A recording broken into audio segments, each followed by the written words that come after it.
In 1997, Boston became the epicenter of one of the most controversial courtroom dramas of the decade. At the center was Louise Woodward, a 19-year-old au pair from Elton, a small town in Cheshire, England. She had traveled to the United States on a cultural exchange program, eager to experience American life while providing childcare for host families. Instead, she found herself accused of one of the gravest crimes imaginable, the death of a child under her care.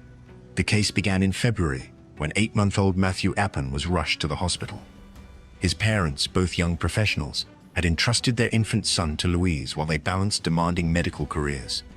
But that winter morning, doctors found Matthew unconscious, struggling for life.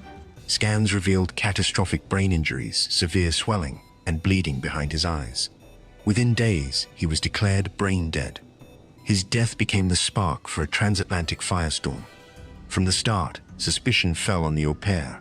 Prosecutors argued that Matthew's injuries were not consistent with an accident.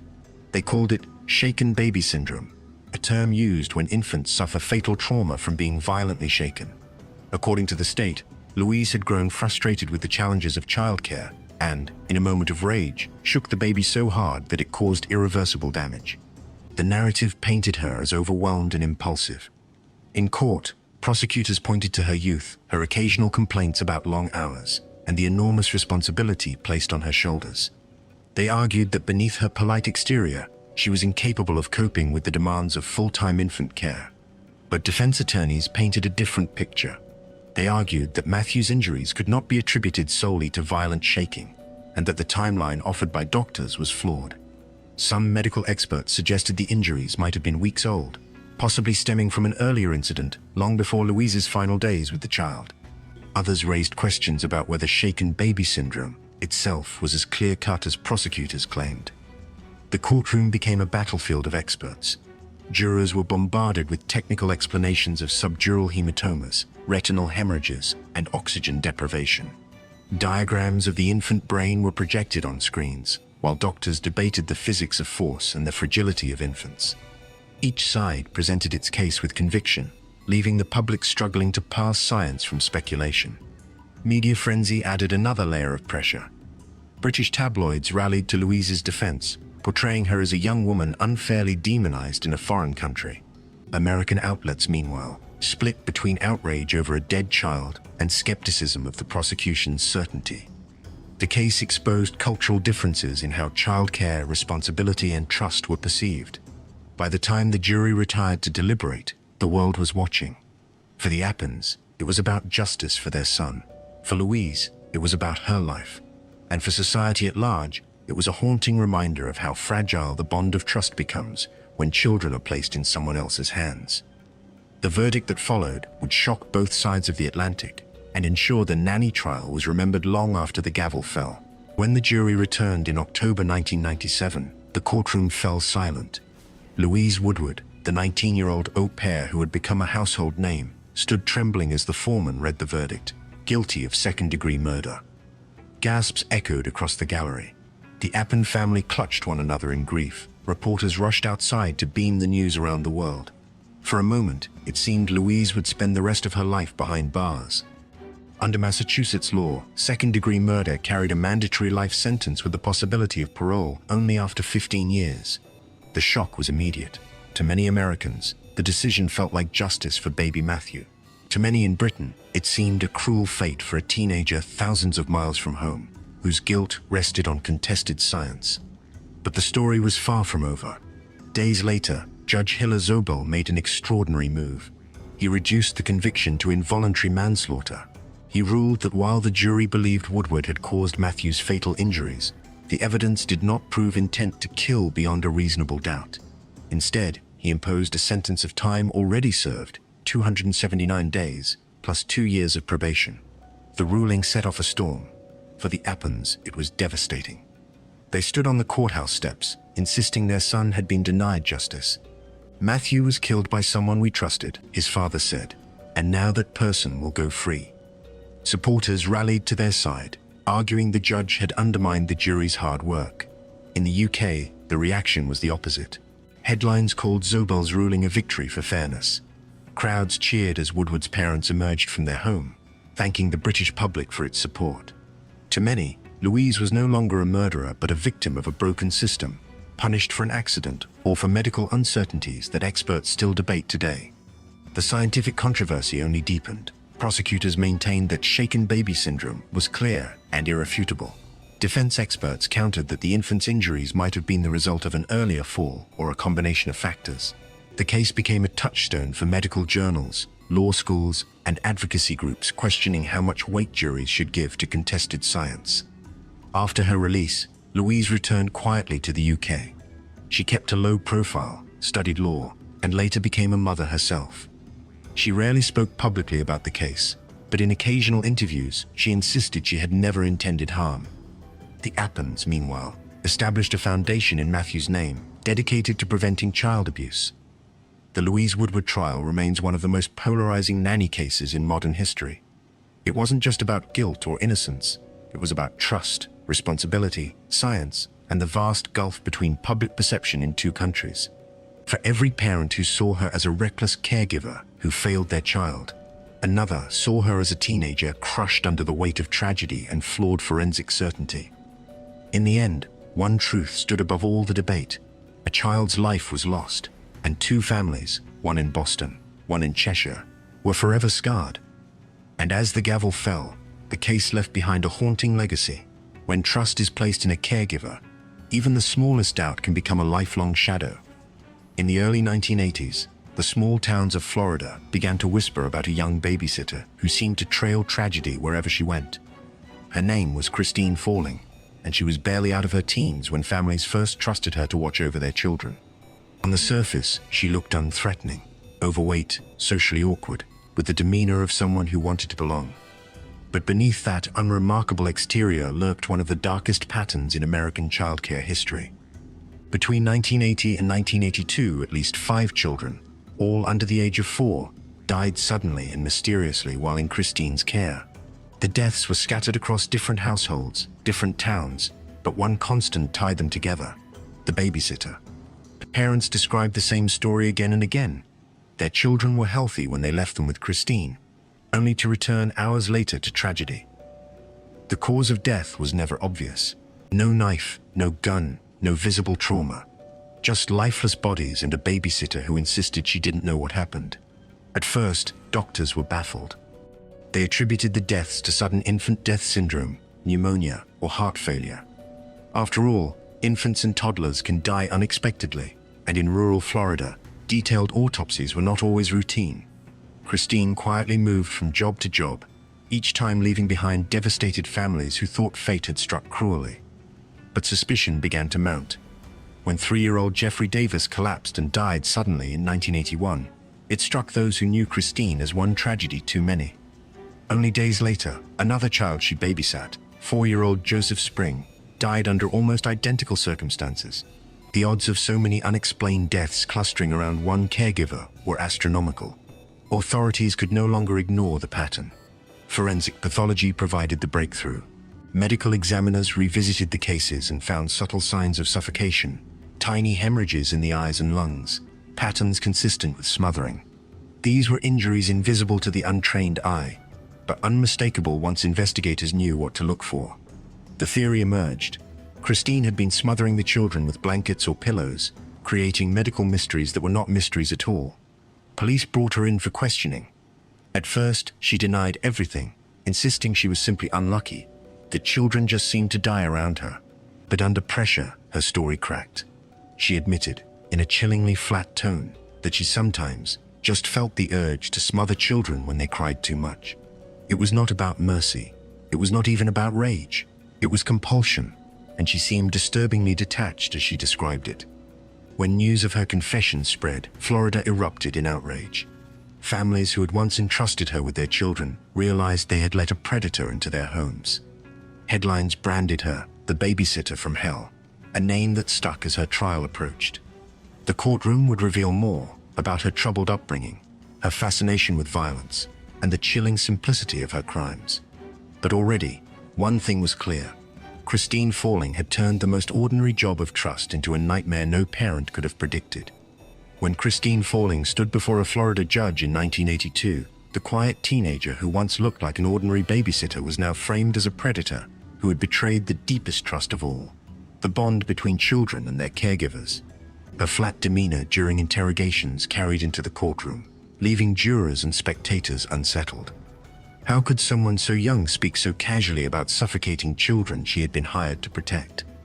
The prosecution's case was built almost entirely on forensic medicine.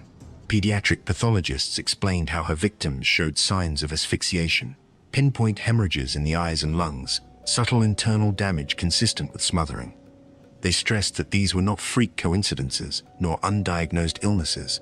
Instead, the evidence pointed to deliberate action, repeated across multiple households. The odds of so many mystery deaths clustering around one babysitter were, in their words, astronomically impossible. Defense attorneys tried to push back. They argued that Christine was intellectually limited, emotionally fragile, and raised in poverty under circumstances that shaped her into someone incapable of understanding her actions. They pointed to her low IQ scores, her difficulty holding jobs, and her history of health issues as mitigating factors. Was she truly evil, they asked, or was she mentally ill, a teenager acting out impulses she couldn't control? But her own words undermined the defense. Jurors heard parts of her confession, where she admitted feeling the urge to smother children when they cried or became restless. The matter-of-fact tone stripped away any illusion of accident. Combined with the forensic findings, it painted a picture of a young woman fully aware that her actions led to death, even if she couldn't articulate why she did it. Faced with the possibility of the death penalty, Christine ultimately pleaded guilty to 3 counts of murder. The court sentenced her to life in prison with the possibility of parole after 25 years. For grieving parents, the punishment felt too lenient. No sentence, they said, could balance the loss of their children. For others, the sentence sparked uncomfortable debates. Was Christine a cold-blooded killer or a deeply broken individual who never should have been left in charge of children at all? In prison, Christine continued to divide opinion. Some correctional officers described her as quiet and compliant, a model inmate. Psychologists, however, flagged her as dangerous, someone whose urges might resurface if she were ever released. When her parole hearings began in the early 2000s, families of her victims showed up to testify, reminding the board of the devastation she had caused. Each time, her release was denied. Her story has since been cited in criminology textbooks as a rare but chilling example of serial killing among caregivers. Unlike more elaborate plots, her method required nothing but a blanket, a pillow, or her bare hands, and the trust of parents who believed their children were safe. The Christine Falling case remains a cautionary tale. It forced communities to confront the horrifying truth that evil doesn't always wear the face of a stranger in the shadows.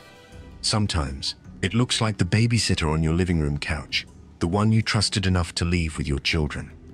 In the 1990s, the American Midwest learned the name Nathaniel Bar-Jonah, and it would soon become one of the darkest in the annals of babysitting. He wasn't the typical figure families might have trusted with children.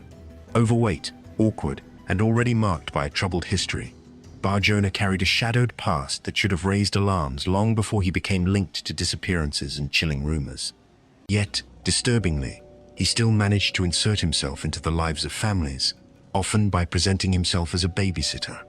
Bar-Jonah was born David Paul Brown in Massachusetts, but after a series of violent offenses, he legally changed his name. From his teenage years onward, his pattern was clear.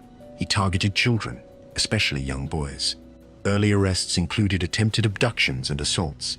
In one case, he lured a child under the pretense of babysitting, only to attack him in ways that prosecutors later described as predatory. Each time, however, the system seemed to falter. He would serve reduced sentences, receive psychiatric evaluations, and be released, only to reoffend. By the mid-1990s, Bar-Jonah had relocated to Montana, where his reputation grew more sinister. Neighbors described him as a man who hovered around children, offering to babysit or entertain them with toys and snacks. Parents who didn't know his past sometimes accepted, never suspecting the danger. That trust turned tragic. Despite exhaustive searches, no trace of him was found. Suspicion quickly focused on Bar-Jonah, who lived nearby and had been seen in the area. When investigators combed through his apartment, they found evidence that would shock even seasoned detectives. Hidden in his home were journals filled with disturbing entries that suggested fantasies of kidnapping, torture, and cannibalism.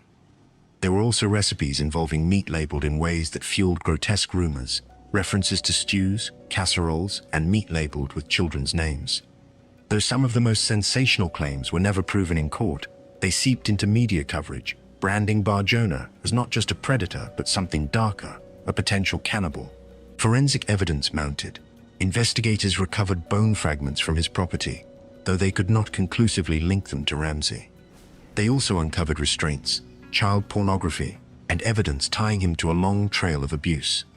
Prosecutors argued that even if they couldn't prove he killed Zachary, Bar-Jonah's history of violence against children and the chilling contents of his journals made his intentions unmistakable.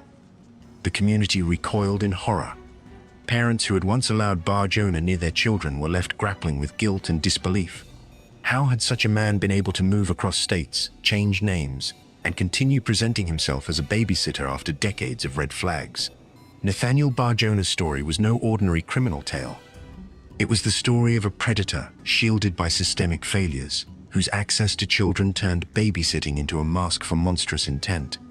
And as the trial neared, the world braced itself for the full scope of his crimes to be laid bare in court. By the late 1990s, the case against Nathaniel Bar-Jonah had morphed into something bigger than a single disappearance. Investigators had unearthed decades of disturbing behavior, and in Montana, prosecutors prepared to confront him with a blend of forensic evidence, chilling journals, and survivor testimony. At the heart of the case was the disappearance of 10-year-old Zachary Ramsey. Though his body was never found, prosecutors presented circumstantial evidence that pointed squarely at Bar-Jonah: sightings near Zachary's route to school, bone fragments discovered on Bar-Jonah's property, and the grim writings in his personal notebooks. These entries described recipes and meals in a way that prosecutors argued went beyond fantasy. Some neighbors even testified that he had served them meat stews of unknown origin, though no forensic link to human remains was ever conclusively established. But the trial did not stop at Zachary's case. Prosecutors laid out Bar-Jonah's broader history: attempted abductions in Massachusetts, a prior conviction for violent assaults on children, and psychiatric evaluations warning he remained a danger. They argued he had exploited his role as a babysitter and neighbor to gain access to victims, using trust as his weapon. The defense pushed back hard. They noted that the forensic analysis of the bone fragments was inconclusive. Some experts said they could be animal remains. They argued that the recipes in his journals were bizarre fantasies, not literal instructions. Without a body, they claimed, there could be no murder conviction. They painted Bar-Jonah as a troubled man with violent fantasies, but not the monster the state described. Jurors wrestled with the evidence. In 2002, they returned with a mixed verdict. Bar-Jonah was convicted of kidnapping, sexual assault, and aggravated assault in multiple cases involving children, but he was never convicted of Zachary Ramsey's murder due to lack of direct proof. Still, his sentence ensured he would never walk free. His mother continued to press for recognition that her son had been murdered, while Bar-Jonah's defenders clung to the absence of a body as a sliver of doubt. Behind prison walls, Bar-Jonah's notoriety only grew. Media outlets branded him with lurid headlines, cementing his image as one of the most feared babysitters in history. In 2008, he died of natural causes in his cell, taking with him the unanswered questions that had haunted Great Falls for over a decade. The legacy of his case remains twofold. On one side, it is a cautionary tale about systemic failures, early warnings ignored, name changes that allowed him to slip through cracks, and institutions that underestimated his danger. On the other, it is a study in how trust, as simple as leaving a child with a neighbor, can be weaponized in the most grotesque ways. For parents in Montana, the shadow of Zachary Ramsey's disappearance still lingers. And for criminologists, Bar-Jonah stands as a reminder that sometimes the most ordinary roles, babysitter, neighbor, friend, can conceal the most extraordinary darkness. On the afternoon of October 25th, inside the family's apartment bathroom, she found her other two children, Lucia, age 6, and Leo, just 2, lifeless in the tub. Standing nearby with self-inflicted wounds was the woman she had trusted for years, her nanny, Yoselyn Ortega. For the Crims, the betrayal was unimaginable. Ortega had been more than just an employee. She was a fixture in the household, someone who accompanied them on vacations, someone Marina had described in her blog as part of the family. The children called her Josie. That afternoon, however, the trust that had defined their relationship shattered forever. Police rushed Ortega to the hospital, where she survived her injuries. The case quickly became one of the most high-profile in New York's history, a grim tale of trust turned to horror in the very heart of the city. The story dominated headlines not only because of the brutality of the crime, but also because it inverted one of the most fundamental relationships in urban family life. Parents entrust their children to nannies every day, and here, that trust had ended in tragedy. Investigators began piecing together Ortega's life. She was 50 years old, a Dominican immigrant who had worked for several families before joining the Crims. To neighbors, she seemed quiet, sometimes withdrawn, but not outwardly dangerous. Yet in the weeks leading up to the killings, cracks began to show. Friends and relatives described her as depressed, overwhelmed by financial pressures, and increasingly unstable. As detectives sifted through evidence, no single trigger emerged. There were no signs of prior abuse, no clear motive like financial gain or revenge. Instead, prosecutors argued, Ortega's crime was rooted in psychological collapse. They alleged that she attacked the children in a moment of rage and despair, projecting her own struggles onto the family she worked for. The defense seized on this narrative. They argued that Ortega was mentally ill at the time of the killings, suffering from psychosis and unable to comprehend her actions. They framed her as a woman crushed by circumstances, untreated depression, and the weight of caregiving responsibilities. Experts testified about delusions, auditory hallucinations, and suicidal ideation. But prosecutors countered with the chilling details of the crime scene. They argued Ortega acted with intent, that she waited until Marina left the apartment, then carried out the killings methodically. They pointed to her decision to stab herself only after Marina returned, framing it as evidence she understood the enormity of what she had done. For New Yorkers, the case hit painfully close to home. Parents whispered in playgrounds and cafes, asking themselves impossible questions. How do you know who to trust with your children? How do you ever leave them with someone again after this? The Crims, meanwhile, were thrust into the public eye as symbols of unthinkable grief. Their courage, speaking publicly about their loss, advocating for child safety, and later establishing the Lulu and Leo Fund, became part of the narrative. Yoselyn Ortega's trial would stretch for years, delayed by psychiatric evaluations and legal disputes. And when it finally reached a jury, the central question was stark. Was this the act of a woman destroyed by mental illness, or a calculated betrayal by someone who knew exactly what she was doing? When Yoselyn Ortega finally went to trial in 2018, nearly 6 years after the killings of Lucia and Leo Krim, the courtroom in Manhattan brimmed with grief, anger, and anticipation. It was one of the most closely watched trials in New York in decades, with every seat filled and the press lining the courthouse steps. The central question was not what had happened. Ortega never denied that she had killed the children. But why? Her defense hinged on the claim of insanity. Lawyers argued she suffered from severe depression and psychosis, that voices compelled her actions, and that she was incapable of understanding the consequences. Psychiatrists testified that Ortega had long shown signs of paranoia and delusion, worsened by exhaustion and financial stress.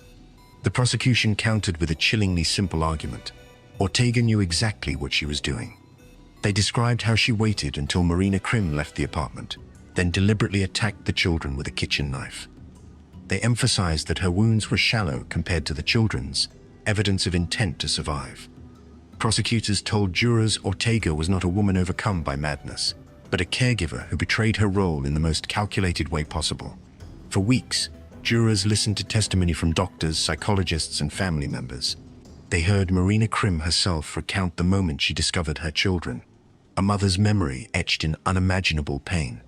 Kevin Krim, the children's father, described the devastation to their family, saying they lived with a hole in their hearts every day. After nearly 2 months of testimony and deliberation, the verdict came. Ortega was found guilty of 2 counts of first-degree murder and sentenced to life in prison without the possibility of parole.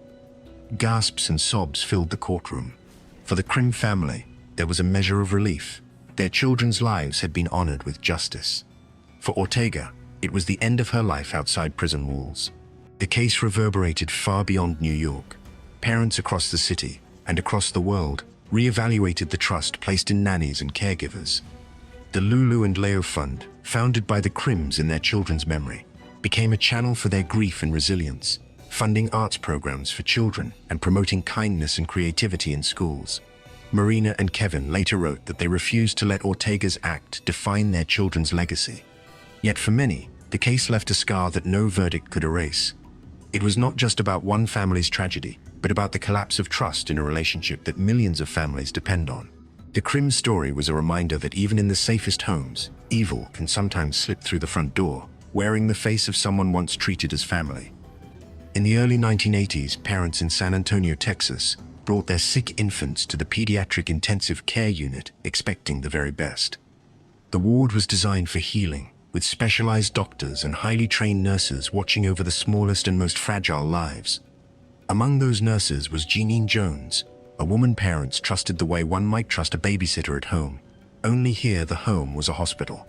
She projected confidence, often volunteering to care for the sickest children, the ones who needed the most attention. But behind that confidence was a chilling pattern.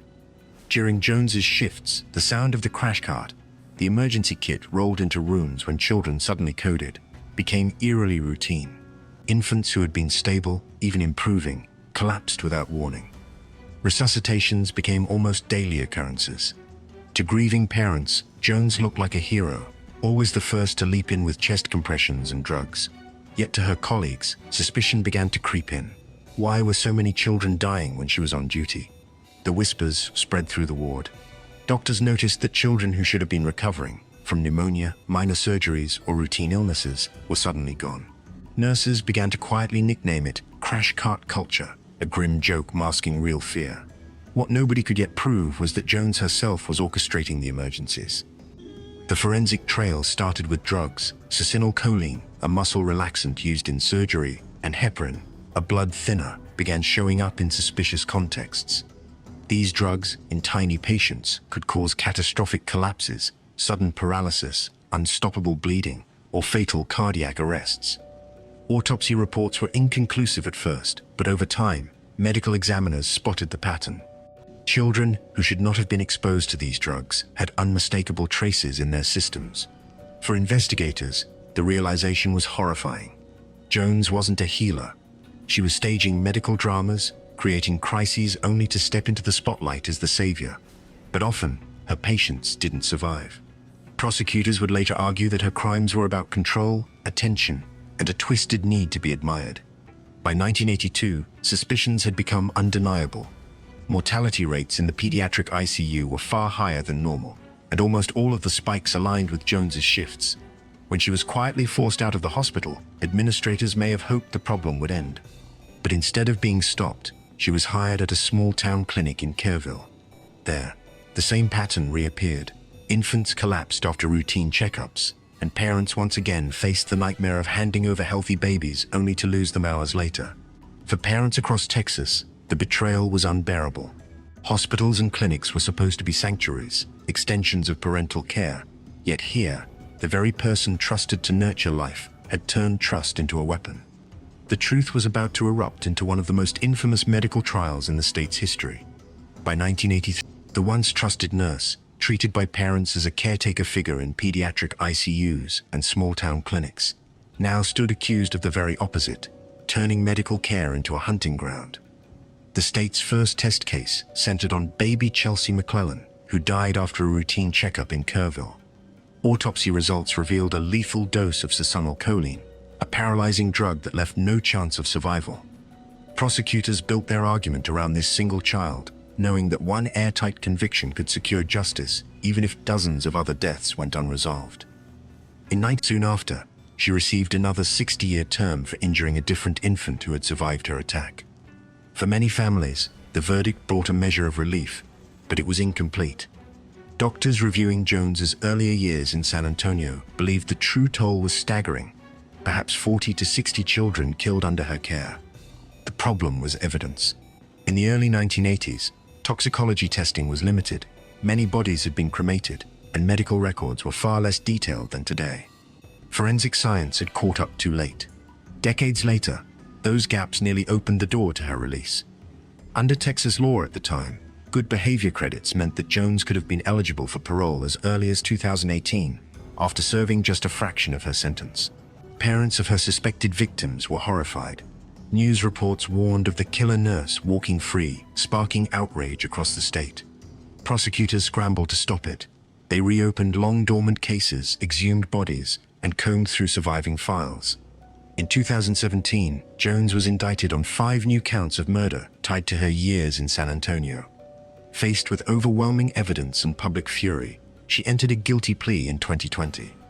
This time, the sentence was life in prison, effectively closing the door on her release forever. For the families who had lived with unanswered questions for nearly 4 decades, it was both a victory and a wound reopened. Parents held up faded photos of children lost in the 1980s, testifying to how grief had shadowed their lives. One mother told the court, "She took our babies, and we've been waiting all these years for the truth." Jones's case left a scar not only on Texas medicine but on the larger question of institutional responsibility. Hospitals had moved her quietly from one role to another, unwilling to confront suspicions head-on. Administrators had chosen reputation over scrutiny. By the time the truth emerged, dozens of infants were already gone. Today, Genene Jones is remembered less as a rogue nurse than as a symbol of systemic failure. Her betrayal revealed how parental trust in medical caretakers can be weaponized, and how oversight systems often react only after tragedy. She remains behind bars, but the lessons of her case ripple forward, a chilling reminder that when guardians of children exploit their role, the smallest lives pay the greatest price. In the mid-1990s, Sweden, a country long associated with safety, stability, and strong social systems, was stunned by a case that tested the boundaries of responsibility in childcare. It did not involve a violent attack, but a different kind of betrayal, neglect. At the center was Olivia Rönning, a teenage babysitter entrusted with caring for a young child in her community. What seemed like an ordinary arrangement would spiral into tragedy, sparking a rare national debate about how much accountability a caregiver should bear when negligence proves fatal. The case began on an otherwise unremarkable afternoon in a small town outside Stockholm. Olivia, just in her late teens, was left in charge of a toddler whose parents had trusted her on multiple occasions. But that day, she reportedly became distracted. Accounts vary between whether she left the child unattended to watch television, talk on the phone, or step outside briefly. What is certain is that the young child was left unsupervised long enough for disaster to strike. According to reports at the time, the child managed to access an area deemed unsafe. Some versions pointed to a fall down a staircase, others to accidental suffocation hazards within the home. By the time emergency services were called, it was too late. The toddler's life had ended in what investigators would later call a preventable accident. Initially, many in the community rallied around Olivia, framing it as a tragic mistake that could happen to anyone. But as investigators pieced together her actions that day, a different picture emerged. Testimony suggested she had ignored clear safety instructions from the parents and had failed to check on the child for long stretches of time. The prosecution argued this wasn't just an accident, it was criminal negligence. The courtroom battle that followed was unlike others in the babysitter canon of crimes. There was no suggestion of intent, no claims of psychosis or rage. Instead, the trial focused on the very definition of responsibility. Could a teenager, entrusted with the care of another person's child, be held legally accountable when inattentiveness led to death? Forensic experts testified not about poisons or hidden injuries, but about timelines. How long had the child been left alone? Could earlier intervention have saved their life? Medical professionals argued yes, the delay in supervision had sealed the child's fate. The Swedish press gave the case widespread coverage, framing it as a national reckoning. Parents debated whether young teens should ever be hired as babysitters without formal training. Lawmakers discussed whether stricter licensing for childcare was needed. And Olivia herself, quiet and withdrawn in court, became the symbol of a society struggling to balance compassion with accountability. The verdict would ripple far beyond her small town. But even before the judge spoke, one truth was painfully clear. In a country where trust between neighbors and families was considered sacred, that trust had been broken in the simplest and most devastating way, by leaving a child alone. The trial of Olivia Rönning in the late 1990s was short by Swedish standards, but heavy with consequence. Prosecutors had charged her not with murder, but with criminal negligence causing death, a charge meant to capture the gulf between tragic accident and intentional crime. Still, the courtroom was packed with parents, journalists, and child welfare advocates, all waiting to see whether the state would hold a teenage babysitter to adult standards of accountability. During closing arguments, prosecutors hammered on one point: responsibility. When parents leave a child in your care, one attorney argued, you become their guardian. For those hours, their safety is entirely in your hands. To neglect that is not just careless, it is criminal. They pointed to timelines that showed the child had been left unattended for long stretches, well beyond what could be excused. The defense countered by framing Olivia as a child herself. Barely out of adolescence, with limited maturity and no formal training, she had been thrown into a role demanding adult judgment. Her lawyers argued she was being scapegoated for a societal norm. Families across Sweden routinely hired teenagers to babysit without professional oversight. Was it fair, they asked, to criminalize what had long been accepted as a cultural practice? When the verdict came, the nation held its breath. The court found Olivia guilty of criminal negligence, sentencing her to a short custodial term combined with mandatory counseling and restrictions on working with children. The sentence reflected both condemnation and mercy, harsh enough to set precedent, lenient enough to acknowledge her youth. The backlash was immediate. Some parents believed the punishment was too soft, that a child's life demanded a harsher penalty. Others insisted it was too severe, that a teenager should never have been criminally charged for what they saw as a tragic accident. The Swedish press split along similar lines, with editorials debating whether the law had gone too far or not far enough. But the wider impact was undeniable. The case sparked legislative reviews and policy shifts. Municipalities began requiring basic training or certification for teenage babysitters, something unheard of before the Rönning case. Parenting magazines ran features on how to vet caregivers. Neighborhoods, once casual about leaving toddlers with a local teen, grew cautious. The tragedy had changed how Swedes thought about liability in childcare. For Olivia herself, the aftermath was a lifetime marked by stigma.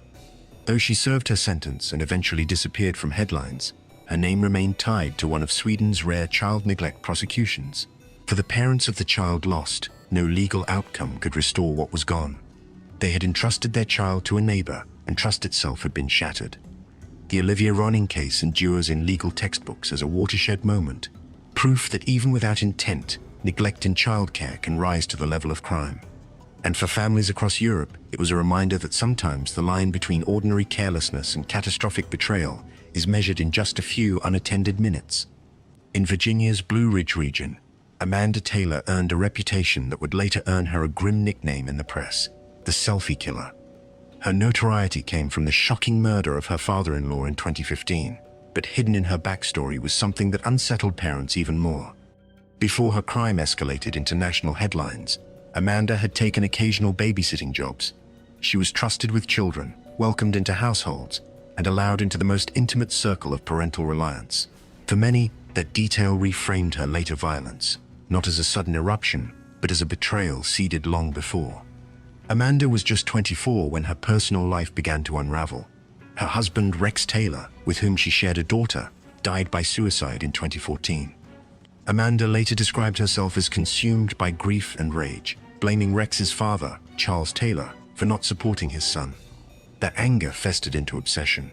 She told friends she fantasized about revenge, and her journals revealed fixations on violence as a form of release. On Easter Sunday 2015, Amanda acted. Along with a friend, Sean Ball, she lured Charles into his home in Pulaski County. There, she attacked him with a kitchen knife, stabbing him repeatedly until he collapsed. But what horrified the public wasn't only the crime itself, it was what came after. Amanda pulled out her phone, posed next to Charles's lifeless body, and snapped a selfie. She later uploaded the image to social media, writing captions that blended mockery with triumph. To investigators, it was evidence of a crime carried out not just in anger, but with theatrical cruelty. The media pounced.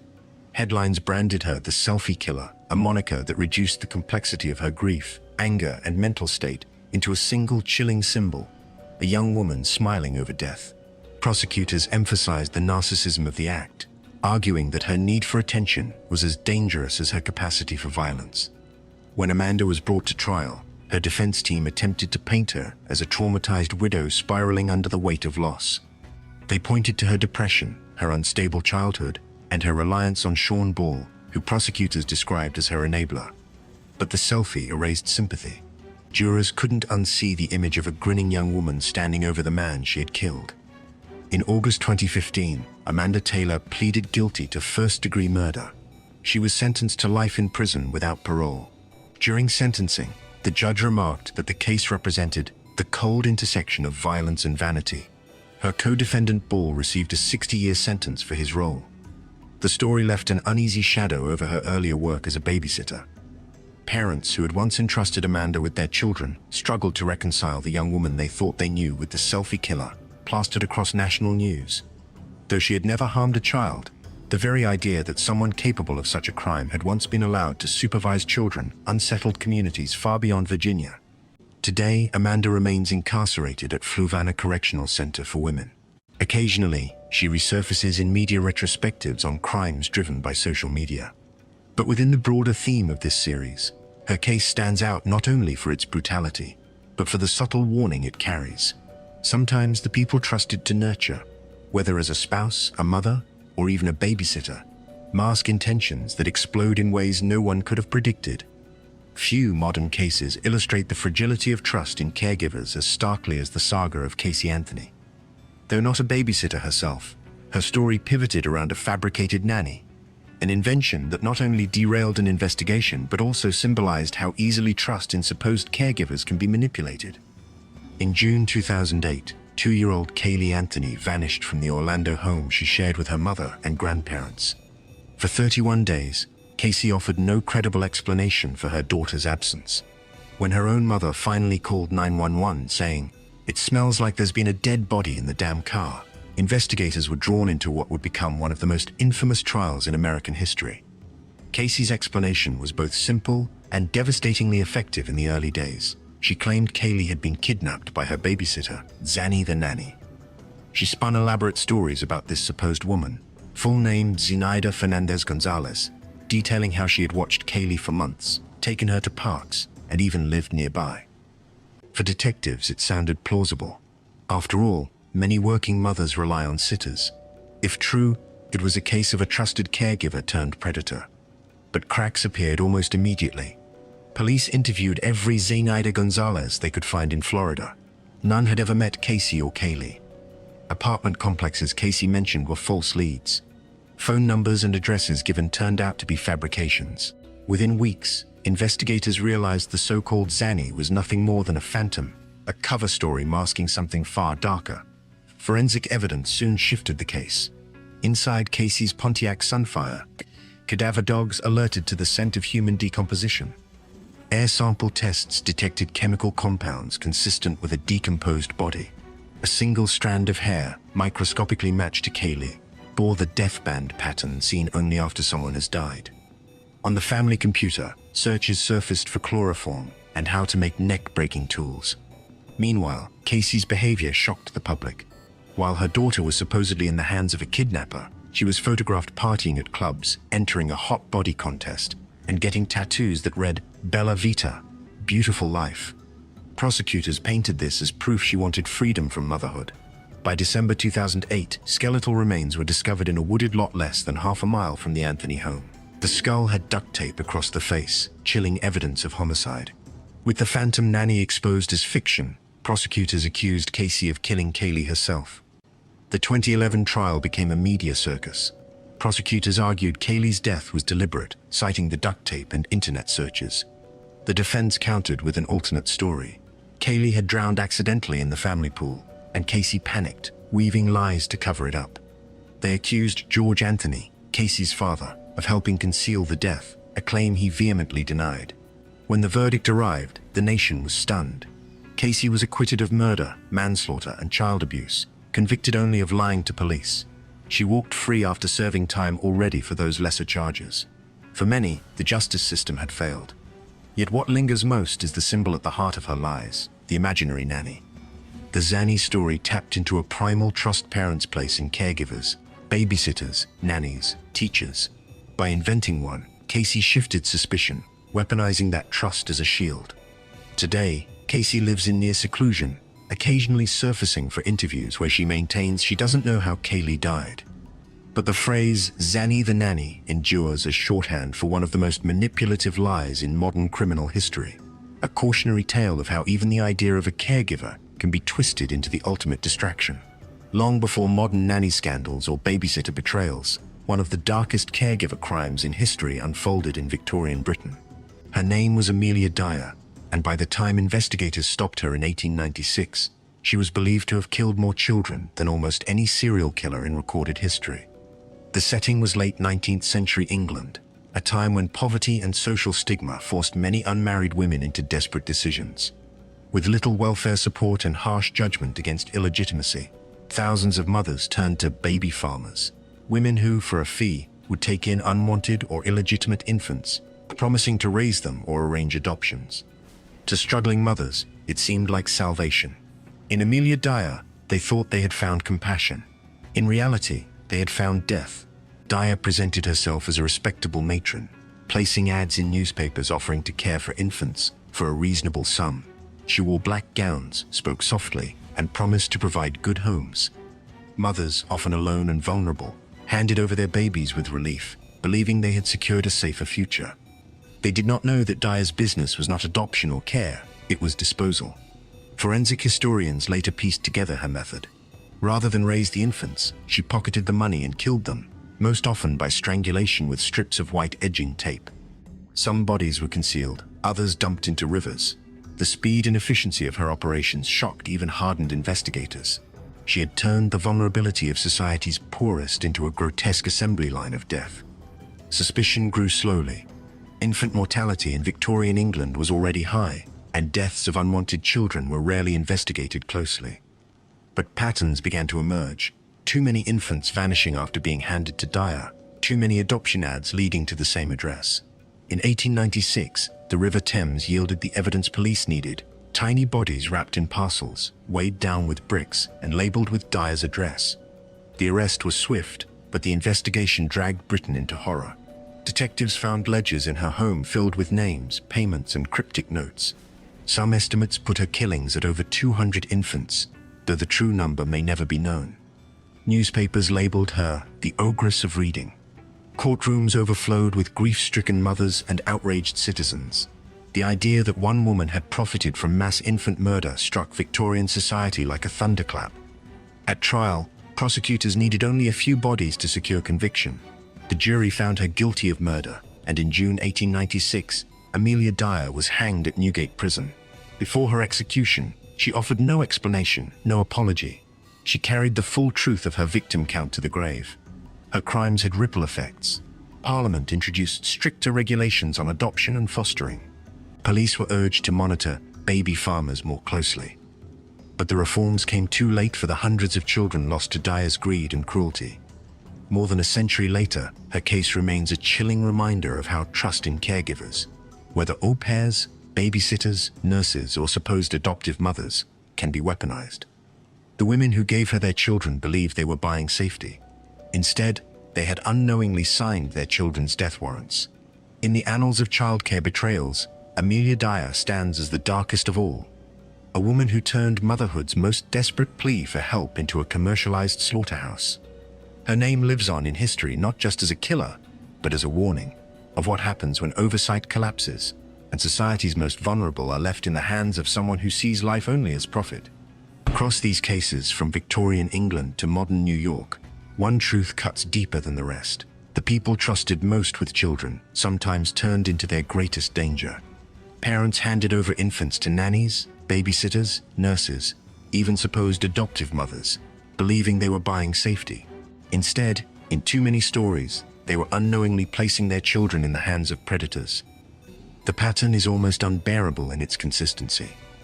Louise Woodward stood in a courtroom as experts clashed over whether her actions had caused a baby's fatal injuries. Christine Falling smothered children who had been left in her care, her crimes pieced together only by forensic pathology. Nathaniel Bar-Jonah was a babysitter whose predatory history stretched across states, with rumors so grotesque that communities recoiled in fear. Yoselyn Ortega turned an upscale New York apartment into a crime scene, shocking families who believed their children were safest with her. And then there were the historic horrors like Amelia Dyer, who transformed society's desperation into one of history's darkest killing sprees. Each case unfolded differently, some in suburban homes, others in hospitals, still others in hidden cellars or riverside dumps. Yet the themes repeat: power imbalances, systemic blind spots, and a trust so deep it became a weapon. Families believed in the sanctity of caregivers. They believed a uniform, a reference, or a soft smile meant safety. Those assumptions, time and again, proved fatally wrong. Courts and investigators did their work, verdicts delivered, sentences handed down, reforms written into law. Yet justice never erased the core betrayal. A child cannot be brought back. A grieving parent cannot unhear the lies told in interrogation rooms or the excuses offered at trial. And so these stories endure as cautionary lessons. Oversight matters. Background checks matter. Patterns must be noticed, and whispers must not be ignored. Because when oversight collapses, when trust is handed over without question, the very people hired to protect children can instead destroy them. Perhaps that is the cruelest betrayal of all, not the crime itself, but the fact that it happened under the illusion of safety. A classroom, a crib, a stroller, a nanny's arms. These are supposed to be sanctuaries. When they become hunting grounds, society itself trembles. This was when care became a curse, the most evil babysitters and caregivers in history. A reminder carved in grief that every bond of trust is fragile, and that vigilance must never rest when the lives of children are in the hands of another.